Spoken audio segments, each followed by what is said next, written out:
Pak Marjana, terkait dengan perpanjangan restrukturisasi COVID-19 hingga 2025. Menurut Bapak, apakah ini masih dibutuhkan? Ya, Bismillahirrahmanirrahim. Assalamualaikum warahmatullahi wabarakatuh.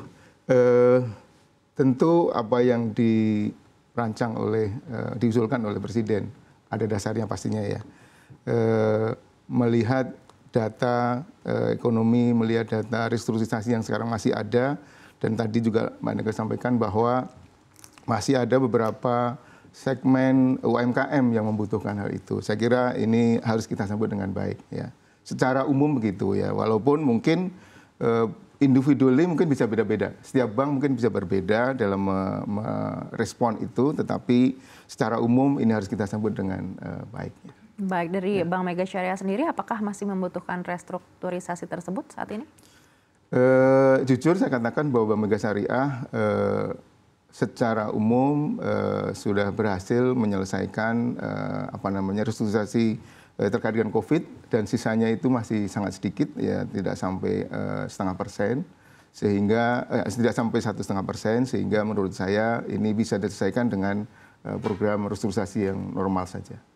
Baik, karena kalau kita lihat di industri ini kan masih ada lebih dari 288,03 triliun rupiah begitu ya. Betul. Dan apakah ini tercermin menurut Bapak di sektor syariah sendiri? Iya, kalau di sektor syariah saya tidak melihat angka itu mengkhawatirkan, tapi tentu saya tidak tahu juga data per individualnya. Karena kalau tadi saya katakan 288 triliun itu masih cukup besar dibandingkan dengan peak atau total restruktur waktu zaman masih COVID itu sampai 830. Artinya itu sepertiga ya. Sepertiga masih belum selesai, sehingga saya kira cukup wise kalau misalnya itu akan diperpanjang. Baik, kita akan coba tanyakan ke Pak Rodi seperti apa. Pak Rodi, bagaimana dengan di BPD Banten? Apakah menurut Bapak perpanjangan restrukturisasi COVID-19 ini masih dibutuhkan? Ya, kalau kita lihat secara umum ya Mbak Nega, sebetulnya kalau kita lihat memang sejak COVID itu kan sebetulnya sudah ada tren pertumbuhan yang membaik ya secara umum. Namun dengan posisi kondisi saat ini ya, secara geopolitik yang mungkin kita sama-sama tahu ya, itu akibatnya juga memberikan tren yang negatif bagi pertumbuhan sektor real. Namun demikian kalau untuk Bank Banten sendiri, karena waktu kita menjalankan program restrukturisasi COVID itu tidak terlalu banyak, yaitu hanya sekitar 9,2 miliar dengan 37 debitur, atau hanya sekitar 0,25% dari posisi portofolio kami di posisi Maret 2024. Saya pikir ini program ini pun kalaupun diadakan tidak terlalu berpengaruh dengan bisnis yang ada di Bank Banten. Baik, dan apakah sisa outstanding dari restrukturisasi COVID-19 ini masih cukup besar angkanya di Bank Banten saat ini? Dan apakah sudah dialokasikan menjadi restrukturisasi biasa?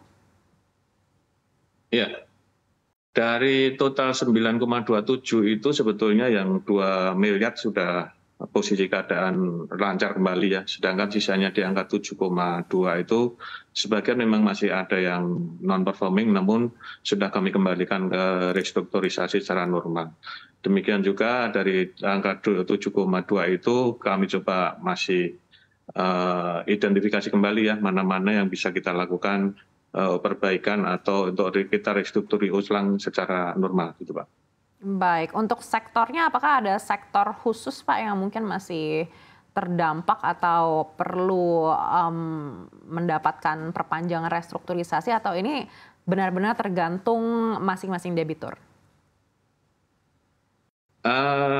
Kebetulan yang tersisa 7,7 miliar itu semuanya adalah UMKM Mbak. Dan yang lainnya yang sudah selesai adalah untuk yang consumer. Jadi kalaupun program restrukturisasi ini berpanjang, tentunya akan sangat membantu UMKM yang saat ini masih dalam posisi masih non-performing. Ini kalau kita dengar yang disampaikan Pak Rodi tadi, sektor UMKM ini yang paling besar menerima restrukturisasi.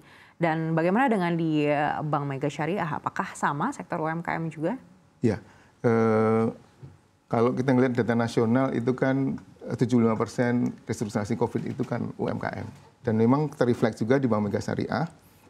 Sampai dengan saat ini yang tersisa yang tadi saya katakan 1,5% dari total yang direstruktur waktu itu, dan sekarang kalau dibandingkan dengan total pembiayaan kita itu tinggal 0,47%, itu semuanya adalah UMKM.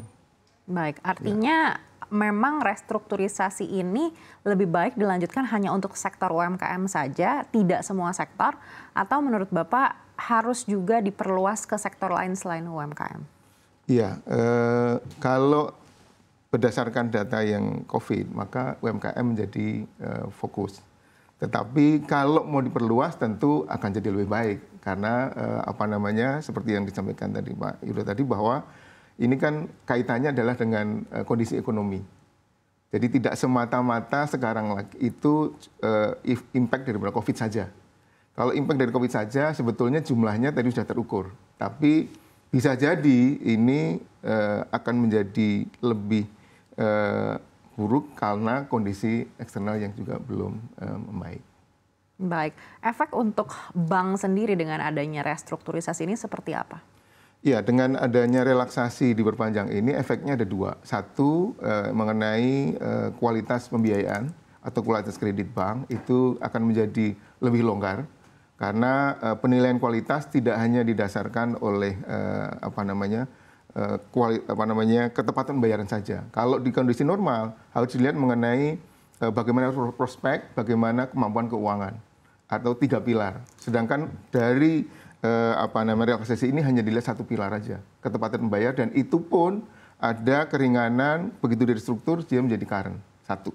Yang kedua, dengan adanya perubahan kolektibilitas, maka pencadangan yang harus dilakukan bank itu menjadi lebih ringan. Baik, artinya ini secara general sebenarnya baik untuk perbankan. Baik, ya. Makanya saya bilang tadi, secara umum itu pasti akan membantu perbankan. Baik, akuisisi kita akan bahas nanti lebih dalam. Saya akan beralih dulu ke Pak Marjana.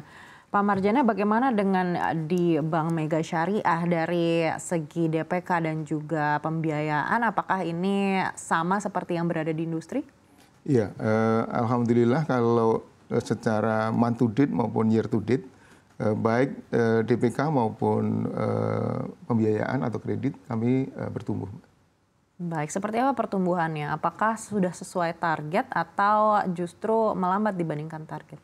Ya, memang kalau dibandingkan target masih ada sedikit ketinggalan. Insya Allah bulan ini kita akan kejar sampai dengan akhir tahun. Kita masih optimis.